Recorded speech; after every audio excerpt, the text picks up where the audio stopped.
Мындай сонун торт жасайбыз азыр сиздер менен бирге. Өрүкүлдөп аткан убагында өзүңүздөрдүн фантазияңыздарга жараша ар түрдүү кылып кооздоп аласыздар. Ушундай кылып. Мынакей кадр сыртында.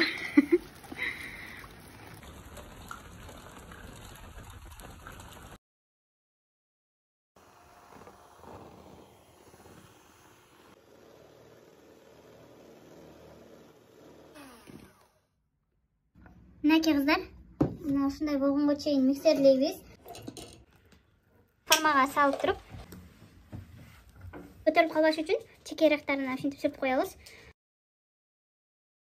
Мындай болуп пишти. Эми буну 3 бөлүккө бөлөбүз. Бул бир күн холодильникте турган. Кааласаңыздар холодильникке койсоңуздар деле болот, койбосоңуздар деле болот.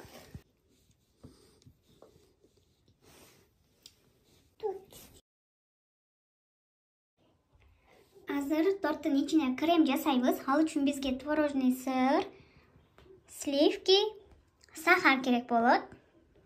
Сливки 33%тен жогору.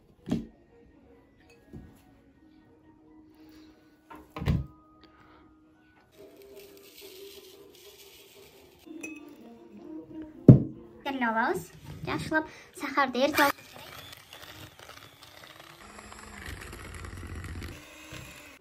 Эми кыздар, сливкибизди куябыз. Сливки мууздак болушу шарт.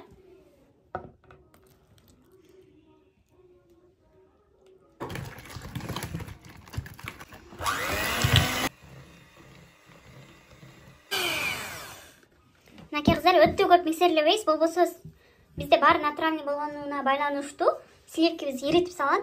Эми буну тегиз аралаштырабыз. Аралаштырып туруп, мешогубузга салып алабыз. Мына ушундай мешоктор болот кыздар. Кондитерскийден, жанагындай ар түрлүү 100 сом, 50 сом деген жерлерге келсеңиздер, ошондой жерде да сатылат. Азыр ушунун бирөөсүн алып туруп салабыз.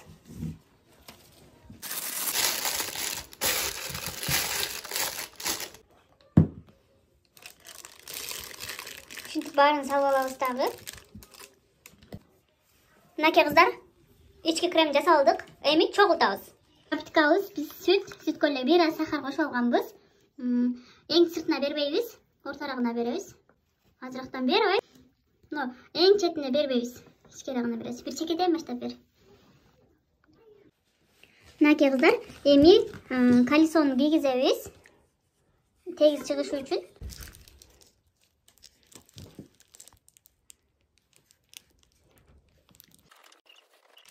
Мына ушундай сыгып алдык. Эми кашык менен жетпеген жерлерине жеткирип чыгабыз. Бисквитибизди коебуз. Экинчи слоюбузду.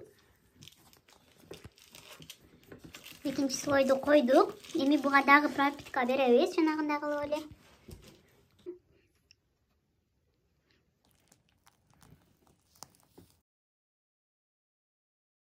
Кыздар, колесосын чыгарып алсаңыздар деле болот. Же болбосо морозилкке салып туруп муну алсаңыздар деле. Азыр мен колесосын чыгарып кое берейин. Морозилник бош эмес экен, ошол себептен. Ушинтип пычак менен бир сыра ушундай кылып алабыз дагы. Эми акырын чыгарабыз. Мынакей кыздар, ушундай тегиз болду. Эми бычак менен мындай кылып бетиндеги ашып калган кремдерди чекелерине сүртөбүз. Сыртына черный слой беришибиз керек кыздар. Ушу бетиндегилерди акырын алып, чекесиндеги крошкаларды жая бересиздер. Мынакей кыздар, ушинтип полный черный слой кылып жаап алдык. Эми буну сыртына пакеттен кийгизип салып туруп, морозилникке салып койсоңуздар жакшы. Эгерде морозилник бош эмес болсо, холодильникке бир күнгө калтырсаңыздар деле болот. Азыр мен холодильникке салып коем. Азыр сырткы крем жасайбыз. Кыздар, сырткы крем үчүн бизге сливочный масло, сахар, кремчиз. Эми экөөнү миксерлеп алабыз. Сахар эригичи. Кремчизди кошобуз.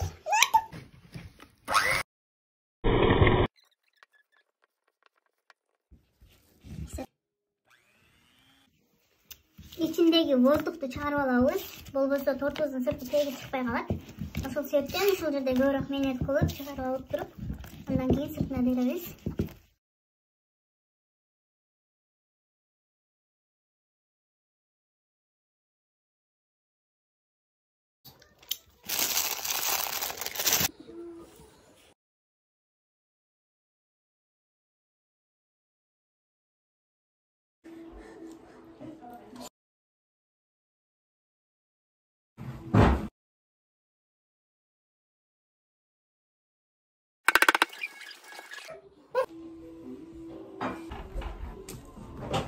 тегизде алдык. Эми буну коздойбуз. Шарикчелер менен бул кондитерскийде сатып алат майда атайын. Мына шоколаддар бар, бул жакта түрдүү. Бул гүл. Рахман деп коздоп алабыз эми.